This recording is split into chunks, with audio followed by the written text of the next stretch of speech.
Hello, good morning students. Welcome to my channel. Today in this class we are going to read poem Homes of your book Communicate with Cambridge. This is given on page number 53. Let's start. Warm up exercise is there. Which is your favorite place in your home? आपके घर में आपकी सबसे favourite जगह कौन सी है? Speak about it in class. आपको उसके बारे में अपनी क्लास में बोलना है, अपने क्लासमेट्स को बताना है. Now let's start the poem. I might have lived inside a shell if I had been a snail. यहाँ पर जो पोएट है वो अपने आप को एक बच्चा इमेजिन करके अपने व्यूज लिख रहा है कि उसका घर ही उसकी बेस्ट प्लेस है और वो खुशी मनाता है इस चीज की कि वो बच्चा है और उसके पास उसका घर है और उसका घर सबसे अच्छा है. So he says I might have lived inside a shell if I had been a snail. Poet कहता है अगर मैं स्नेल होता तो मैं कहाँ रहता?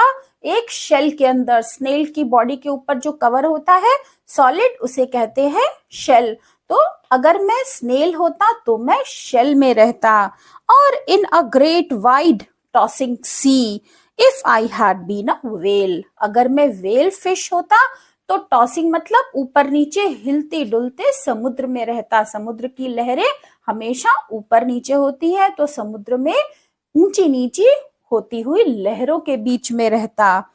और in a noisy busy hive if I had been a bee. अगर मैं बी होता, मधुमक्खी होता, तो कहाँ रहता? हाइव में. और हाइव आप लोगों ने ऑब्जर्व किया होगा कि मधुमक्खियां जहां भी होती है वहां पर हमेशा बजिंग साउंड आती है और बहुत नॉइजी होता है.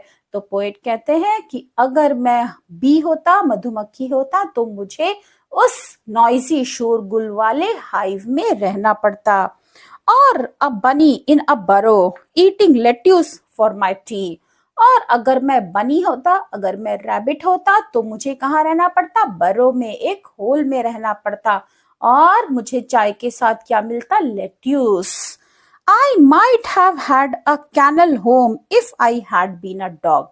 अगर मैं डॉग होता तो मेरे पास जो घर होता वो होता canal. You can see in the picture a canal.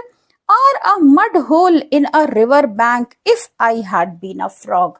अगर मैं फ्रॉग होता तो कहाँ रहता? नदी के किनारे मिट्टी के नीचे होल में रहता. I might have been a tiny bird and lived inside a nest. और अगर मैं बर्ड होता, चिड़िया होता, तो मैं कहाँ रहता? एक घोंसले में रहता. But oh I am glad I am just a child. लेकिन वो कहता है कि ओ आई एम ग्लैड, मैं खुश हूं कि मैं केवल एक बच्चा हूं. I think my home is best. और मुझे लगता है कि मेरा घर ही सबसे अच्छा है. So students, I think you also like your home. Now that's all in this video. I hope you have understood the poem. If you like it, then don't forget to press on like, comment, share and subscribe. See you soon. Till then, bye bye. Have a good day.